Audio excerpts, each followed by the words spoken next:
Hello friends, continuing with the chapter. हमारा जो next topic है वो है कि जो हमारा सिविल कोड है वो कैसे वर्क करता है, उसकी वर्किंग क्या है। तो जो उसमें है हमारा जो सीपीसी है 1908 सिविल प्रोसीजर कोड 1908, ये स्टिपुलेट करता है कि जो हमारा सिविल कोड है वो सब टाइप के केसेस ले सकता है, वो सब टाइप के केसेस ले सकता है, लेकिन वो केसेस वो नहीं ले सकता जो उसके नॉलेज में है, जो उसके कॉग्नाइजेंस में है कि उसको एक्सप्रेसली या इम्प्लाइडली बार किया गया है, उसको रोका गया है वो केसेस लेने से। तो जो केसेस को उसके स्पेशली या इम्प्लाइडली रोका गया है वो केसेस को छोड़ के वो सारे केसेस ले सकता है।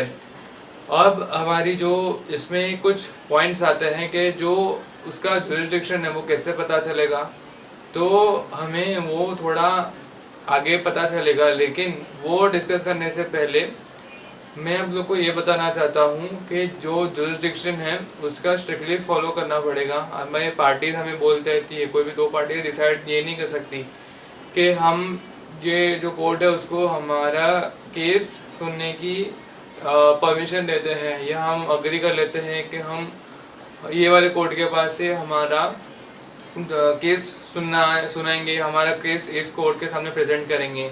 वो नहीं चलेगा। और समझो बाई चांस अगर कोई केस कोर्ट एक्सेप्ट कर लेता है और किसी भी पार्टी को ये लगता है कि वो केस वो कोर्ट को नहीं लेना चाहिए था, तो ओनर्स किसके ऊपर होगा? ओनर्स पार्टी के ऊपर होगा कि वो ये प्रूव करे कि ये जो कोर्ट है उसका जुरिस्डिक्शन नहीं था, उसका जुरिस्डिक्शन नहीं था वो केस लेने का। उसको प्रूव करना पड़ेगा कि आपने जो केस लिया है वो आप नहीं ले सकते हो, तो ये केस में आप फर्दर प्रोसीड मत कीजिए। तो लेकिन आपका क्वेश्चन ये रहेगा कि जुरिस्डिक्शन कैसे पता चलेगा। तो जुरिस्डिक्शन के मेन 3 एस्पेक्ट्स है। सबसे पहला पेक्यूनरी जुरिस्डिक्शन, दूसरा टेरिटोरियल जुरिस्डिक्शन और तीसरा subject matter. Pecuniary basically monetary limits होती है जिसके ऊपर कोर्ट या एक रेंज होता है जिसके अंदर अपने केसेस कोर्ट ले सकता है। वो पेक्यूनरी लिमिट्स यहाँ पे नहीं दी गई थी तो मैंने भी मेंशन नहीं किया है। सेकेंड है टेरिटोरियल। टेरिटोरियल जुरिस्डिक्शन में कैसे होता है कि हमारा जो जुरिस्डिक्शन है वो टेरिटरी के बेसिस के ऊपर डिसाइड होता है। या तो वो कॉज ऑफ एक्शन वहाँ होगा, या तो सब्जेक्ट मैटर वहाँ होगा, या तो डिस्प्यूट वहाँ अराइज हुआ होगा। ये को मद्देनज़र रखते हुए अपना टेरिटरी डिसाइड किया जाता है। अभी कुछ लोग बोलेंगे कि मेरे कन्वीनियंस के हिसाब से मेरे को चाहिए अपना, अगर कोई बोलेगा कि मैं आज यहाँ हूँ कल वहाँ हूँ तो मेरे को अपने हिसाब से कोर्ट की टेरिटरी चाहिए, तो वैसा नहीं चलेगा।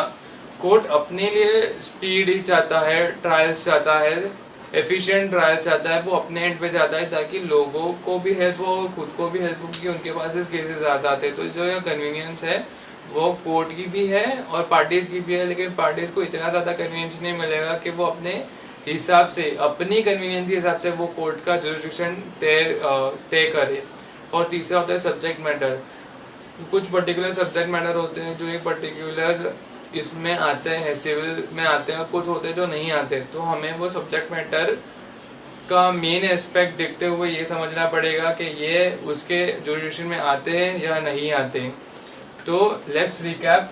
मैंने आपको बोला कि जो सिविल प्रोसीजर कोड है वो ये स्टिपुलेट करता है कि कोर्ट के पास क्या होगा? Court shall have the jurisdiction to try all suits of civil nature.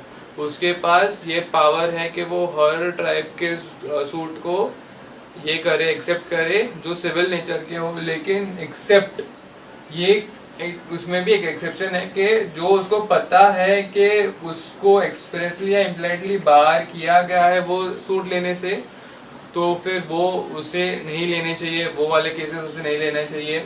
अब ये जो इनहेरेंट लैक है और जुरिस्डिक्शन, मतलब अगर कोई भी केस उसकी जुरिस्डिक्शन में नहीं आता है तो वो जो इनहेरेंट लैक है वो कैन नॉट बी रेक्टिफाइड या can not be cured even with the consent of the parties. अगर दोनों पार्टीज अपना अपना कंसेंट दे दे कि हम इस कोर्ट के पास से हमारा केस सुनवाना चाहते हैं, तो लॉ डज नॉट परमिट कि तुम पार्टीज अपना कंसेंट दे के उस केस को कोई भी पर्टिकुलर के कोर्ट के पास सुन सको, ऐसी परमिशन नहीं है।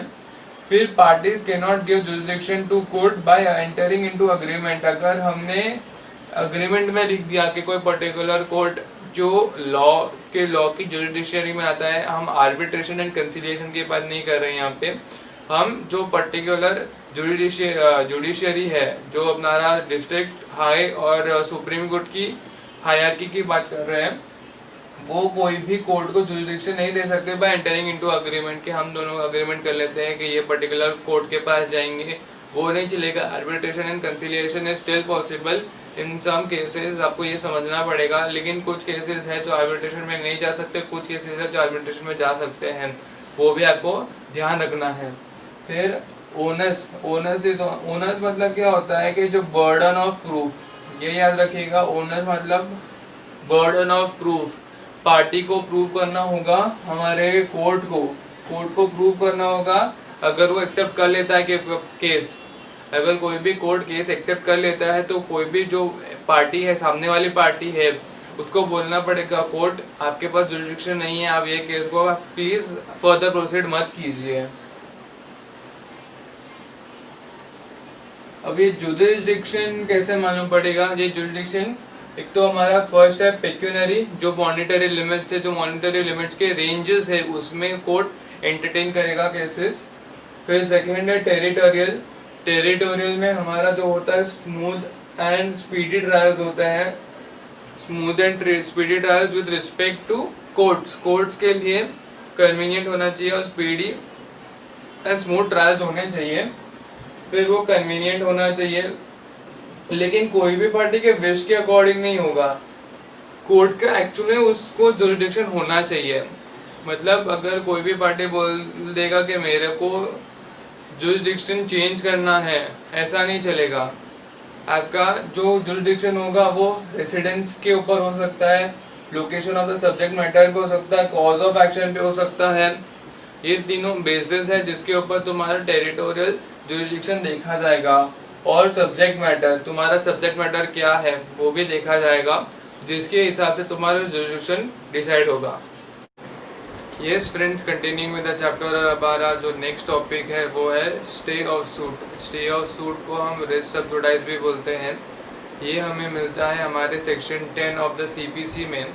ये क्या बोलता है कि अगर हमारे को कोई भी दो सूट्स मिलते हैं, एक पहला सूट और एक दूसरा सूट, जो एक सूट होगा जो हमने पहले फाइल किया होगा और एक सूट होगा जो हमने बाद में फाइल किया होगा, और ये दोनों सूट्स के पार्टीज सेम है, कॉज ऑफ एक्शन सेम है, तो जहाँ पे भी जिस भी कोर्ट में वो सूट सब्सिक्वेंटली फाइल किया होगा, वहाँ पे वो सूट को स्टे कर दिया जाएगा।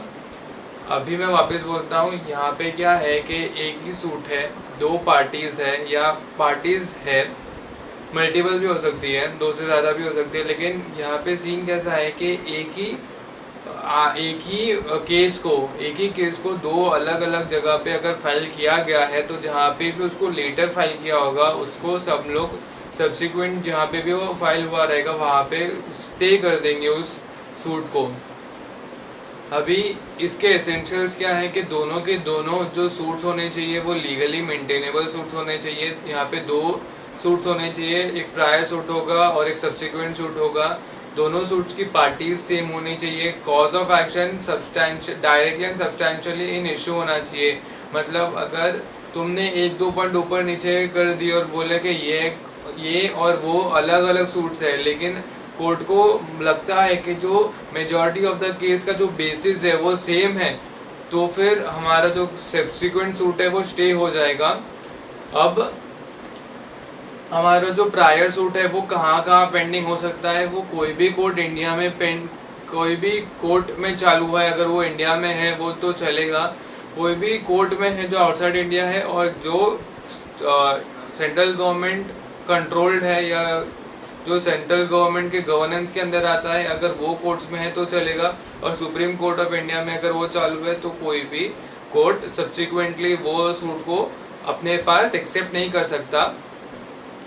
लेकिन यहाँ पे एक पॉइंट इम्पॉर्टेंट है जो हमें समझनी है, वो ये है कि अगर कोई भी फॉरेन कोर्ट अगर हमारे कोई भी सेम कॉज ऑफ एक्शन के ऊपर सूट को एडमिट करता है, तो हमारा कोर्ट इज़ नॉट डिसअलाउड और is not under any restrictions कि हम वो कॉज ऑफ एक्शन और सेम पार्टीज के सूट को हम एक्सेप्ट नहीं कर सकते।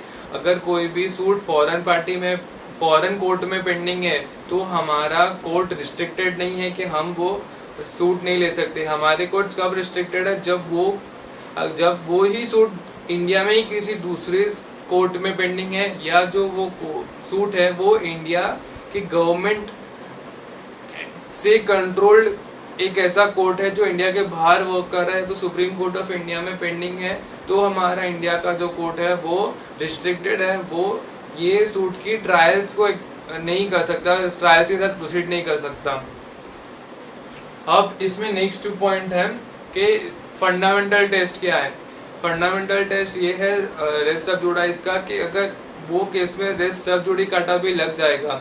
अब रेस सब जुड़ी काटा क्या होता है? रेस सब जुड़ी काटा ऐसा है कि अगर अगर एक केस है और वो केस का जो प्रायर सूट है वो केस फाइल हो चुका है और वो फाइल होने के बाद उसके डिसीजन आ चुका है, और डिसीजन आने के बाद वही सब्जेक्ट मैटर के ऊपर वही पार्टीज वापस से अगर केस उठाती है तो कोर्ट बोलेगा ये मैटर तो पहले ही डिसाइड हो चुका है, अभी तुम ये मैटर को लेके वापस क्यों आ गए हो, ये नहीं चलेगा, इसके ऊपर पहले ही डिसीजन दे दिया है और वही डिसीजन यहाँ पे भी प्रिवेल करेगा।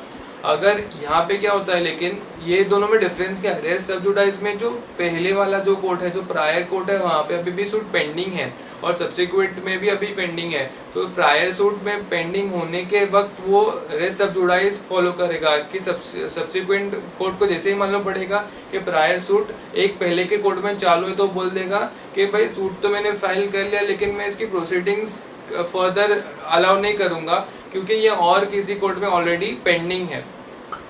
अब ये ध्यान रखने वाली बात है कि सूट बार्ड नहीं है, लेकिन हम जाके सूट तो फाइल कर ही सकते हैं, लेकिन उसका जो प्रोसीडिंग है, उसका जो ट्रायल है वो बार्ड है। अभी ऐसा कौन सा स्टेज है जब हम ये जो रेस सब जुडाइस का डॉक्ट्रिन है वो इन्वोक कर सकते हैं? ऐसे तो हम कभी भी इसको इन्वोक कर सकते हैं, लेकिन अगर हम थोड़ा ध्यान से समझें तो फिर हमें ये समझ में आएगा कि कोर्ट को कब मालूम पड़ जाएगा कि सेम कॉज ऑफ एक्शन है, सेम पार्टीज है, जब सामने वाले ने प्लेंटिफ ने प्लेंट फाइल कर दिया हो और डिफेंडेंट ने रिटर्न स्टेटमेंट फाइल कर दी हो। इन दोनों डॉक्यूमेंट से कोर्ट को ये मालूम पड़ जाएगा कि जो मैटर है उसकी पार्टीज भी सेम है और जो कॉज ऑफ एक्शन है वो भी directly and substantially in issue है। तो फिर इन दोनों का जब मिल जाएंगे और कोर्ट को मालूम पड़ जाएगा कि भाई ये तो ऑलरेडी कहीं और भी पेंडिंग है और मेरे यहाँ पे भी ये जो केस है वो सेम ही है, तो वो प्रोसीडिंग्स को फर्दर अलाउ नहीं करेगा। वो बोल देगा कि भाई दूसरी जगह चालू तो मैं मेरे यहाँ पे चालू ये केस को नहीं करूँगा। और बाई चांस अगर सब्सिक्वेंट कोर्ट बाई चांस, ये पॉसिबिलिटी बहुत रेयर है, बट अगर वो उसका डिसीजन दे देता है तो फिर उसका जो डिक्री होगा वो नलिटी नहीं होगा। अगर यहाँ पे दोनों पार्टीज उस डिक्री से अग्री कर जाते हैं, अपना कंसेंट दे देते हैं, तो ये जो प्रोसीजरल एस्पेक्ट है और किसी भी सब्सिक्वेंट सूट को स्टे कराने का, उसको हम वेव ऑफ कर सकते हैं। तो लेट्स रिकैप, हमने अभी क्या पढ़ा कि स्टे ऑफ सूट उसको हम क्या भी बुलाते हैं, रेस सब जुडाइस भी बुलाते हैं। रेस सब जुडाइस का जो सेक्शन है वो है सेक्शन 10 और जो कोड है वो है हमारा CPC। यहाँ पे क्या होता है, सबसे पहले एक प्रायर सूट फाइल होता है और एक सब्सिक्वेंट सूट फाइल होता है। जो प्रायर सूट और सब्सिक्वेंट सूट में दो चीजें सेम होती है, पार्टी सेम होती है और कॉज ऑफ एक्शन सेम होता है। इसलिए कोर्ट का टाइम बचाने के लिए और कॉन्ट्राडिक्शन, मतलब ये वाला सूट में कोई गलत एक डिसीजन आ जाए और ये वाले सूट में दूसरा डिसीजन आ जाए, ऐसा कॉन्ट्राडिक्शन ना हो, इसलिए जो सब्सिक्वेंट सूट होता है वो हम स्टे कर देंगे। अब इसका एसेंशियल्स क्या है कि दोनों भी जो सूट्स है वो लीगली मेंटेनेबल होने चाहिए। अब यहाँ पे दो सूट्स होने चाहिए डेफिनेटली, जो एक प्रायर सूट है और एक सब्सिक्वेंट सूट है।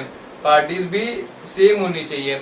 अगर पार्टीज में थोड़ा बहुत ऊपर नीचे है, मतलब अगर मेरे लीगल हेड्स है या उसके सामने वाले के लीगल हेड्स है, या मतलब प्लेंटिफ के लीगल हेड्स है, डिफेंडेंट के लीगल हेड्स है, अगर मोर और लेस भी सेम होंगे तो भी चलेगा। एग्जैक्टली सेम होना जरूरी नहीं है, बट जो फंडामेंटल्स है, मतलब जो कोर्ट को समझ में आ रहा है कि एक्स का लीगल रिप्रेजेंटेटिव ए का लीगल रिप्रेजेंटेटिव और बी का लीगल रिप्रेजेंटेटिव कर रहे हैं, तो भी at the end of the day party same ही है।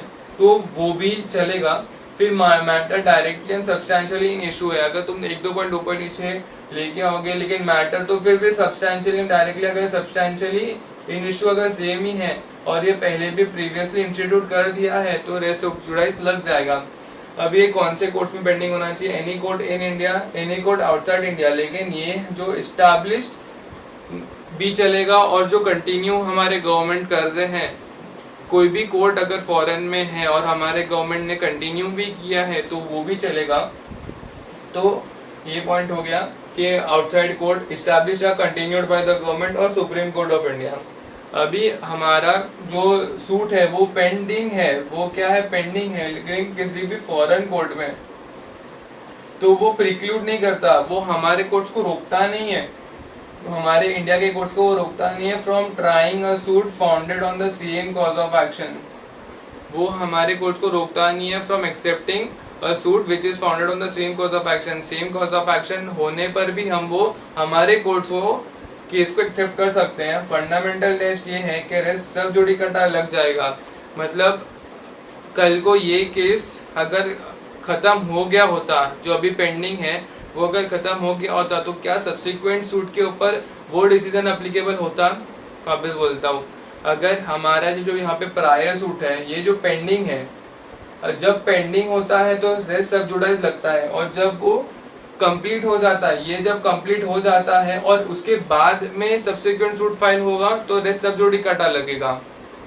एक बार ध्यान से सुनना, मैं वापस बोल रहा हूँ, अगर ये सूट है और ये सूट कंप्लीट हो गया और फिर ये सब्सिक्वेंट सूट लगा तो रेस सब जुडिकाटा आता है। और प्रोवाइडेड ये सब चीजें सेम रहती है, प्रोवाइडेड ये सब चीजें सेम रहती है और प्रायर सूट है और सब्सिक्वेंट सूट है, लेकिन प्रायर सूट खत्म होने के बाद, डिक्री आने के बाद जब सब्सिक्वेंट सूट लगता है तो डॉक्ट्रिन ऑफ रेस सब जुडिकाटा लगता है। और उसमें ऐसा होता है कि इस केस का जो भी डिक्री डिसीजन होगा वो इसके ऊपर भी एप्लीकेबल हो जाएगा। लेकिन जब ये पेंडिंग है और उसी में ही सब्सिक्वेंट सूट लग गया तो रेस सब जुडाइज लगता है, और रेस सब जुडाइज तब लगता है जब रेस जुडिकाटा लग सकता था। अगर कल को ये आज पेंडिंग है, लेकिन अगर पेंडिंग होने की जगह पे वो कंप्लीट हो गया होता और इसका डिसीजन इसके ऊपर भी लग सकता, तो फिर रेस सब जुडाइज भी लग जाएगा। आई होप यू ऑल, आप लोग को ये बात समझ में आ गई है। फिर यहाँ पे क्या बोला गया है कि सूट बार्ड नहीं है, हम जाके सूट तो फाइल कर ही सकते हैं, बट कोर्ट के ऊपर ही रिस्पॉन्सिबिलिटी डाल दी है, कोर्ट के ऊपर ही रिस्पॉन्सिबिलिटी डाल दी है कि भाई तुम्हारा ट्रायल बार्ड है, court will not proceed, court will not do the hearings. फिर हम लोग को कौन से स्टेज के ऊपर रेस सब जुडाइज का जो डॉक्ट्राइन है वो अप्लीकेबल कर लेना या इन्वोक कर लेना, हम कभी भी कर सकते हैं, लेकिन कोर्ट को ये प्रॉपरली तब समझ में आता है जब सामने वाला, जब एक पार्टी प्लेंट फाइल कर देता है, दूसरे पार्टी रिटर्न स्टेटमेंट फाइल कर देता है, तो कोर्ट को समझ में आ जाता है कि पार्टीज कौन है, कॉज ऑफ एक्शन क्या है। तो जब ये दोनों अच्छे से समझ में आ जाता है तो प्रोबेबिलिटी ज़्यादा हो जाती है कि रेस सब जुडाइज का डॉक्ट्रिन वो बरोबर समझ के अप्लीकेबल कर देंगे। और बाई चांस पॉसिबिलिटी, अभी मैं बोल रहा हूँ रेयर है, पॉसिबिलिटी रेयर है, बट बाई चांस डिक्री अगर दे देता है सब्सिक्वेंट सूट प्रायर सूट के पहले और दोनों पार्टीज उस डिक्री के साथ एग्री कर जाते हैं, तो जो डॉक्ट्राइन है वो रेस सब जुडाइज का, ये सुप्रीम कोर्ट ने केस में बोला था कि ये जो डॉक्ट्राइन है वो एक प्रोसीजरल एस्पेक्ट है, सेक्शन 10 एक प्रोसीजरल एस्पेक्ट है, और दोनों पार्टीज उसको वेव ऑफ कर सकती है अगर दोनों पार्टीज का कंसेंट मिल जाएगा तो। Hello friends, continue the chapter. हमारा जो नेक्स्ट टॉपिक है वो है रेस सब जुडिकाटा। हमारा जो सेक्शन 11 है सीपीसी का, वो हमें रेस जुडिकाटा के बारे में बताता है। रेस जुडिकाटा में हम लोग को ये मालूम पड़ता है सबसे पहले तो ये जो सेक्शन है उसका बेसिक ऑब्जेक्टिव है कि फाइनलिटी लेके आने का है लिटिगेशन में। उसके जो प्रिंसिपल्स है वो ये बोलते हैं कि भाई जो जजमेंट हमारे जज ने हमें दिया है हमारे को उसको फॉलो करना है, एंड वो कंक्लूसिव होएगा with respect to the merits, with respect to the rights of the parties, और वो एक एब्सोल्यूट बार होएगा। वो बार होगा किसी भी रीअकरिंग एप्लीकेशन में, मतलब अगर कोई पार्टी बाद में वापस लाके एप्लीकेशन देता है ओवर द वो पार्टी सेम है, सब्जेक्ट मैटर सेम है, क्लेम सेम है, तो फिर वापस एक ही केस के लिए कितनी बार हम अपील्स सुनेंगे। तो ये जो प्रॉब्लम है हमारा, वो रेस जुडिकाटा सॉल्व करता है। वो बोलता है कि भाई एक बार केस सॉल्व हो गया, हियर हो गया, डिसाइड हो गया, तो फिर तुम सेम पार्टी सेम क्लेम के ऊपर सेम मैटर वापस लेके नहीं आओगे, और फिर वो हमारा once and for all decide हो जाएगा। फिर उसके जो जनरल प्रिंसिपल्स है, एलिमेंट्स है, वो ये है कि जो मैटर है वो directly and substantially in issue होना चाहिए द फॉर्मर सूट। मतलब जैसे कि हमने रेस सब्जुडाइज में भी समझा था कि भाई दो सूट होते हैं, जो यहाँ पे फॉर्मर सूट है वहाँ पे जो मैटर है वो डायरेक्टली एंड सब्सटैंशियली सेम होना चाहिए, और अभी जो केस है वो एक कॉम्पिटेंट कोर्ट में होना चाहिए। फिर ये जो फॉर्मर सूट है इसमें ये पॉइंट यहाँ पे लोग ने एक्सप्लेनेशन में दिया है कि भाई जो तुम्हारा फॉर्मर सूट है वो नहीं माना जाएगा जो पहले इंस्टीट्यूट हुआ है, वो माना जाएगा जो पहले डिसाइड हुआ है।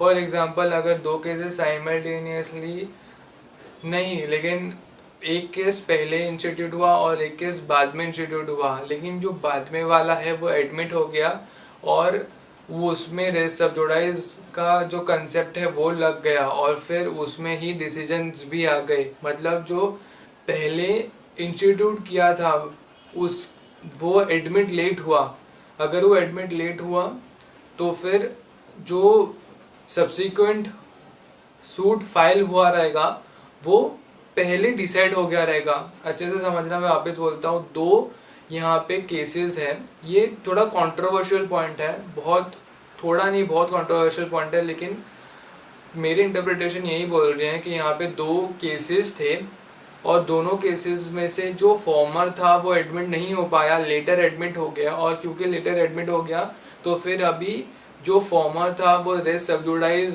से भी उसको रिजेक्ट कर दिया गया कि भाई जो यहाँ भाई फिर वो बोलेगा, जो कोर्ट बाद में एडमिट करने का कोशिश करेगा उसको ये मालूम पड़ेगा कि दूसरी जन ने ऑलरेडी वो एडमिट कर लिया है वो केस, तो अब वो एडमिट नहीं करेगा। तो ऑफकोर्स जिस कोर्ट में वो अभी पेंडिंग, मतलब जिस कोर्ट में उसका चालू है उसी में उसका जजमेंट आ जाएगा।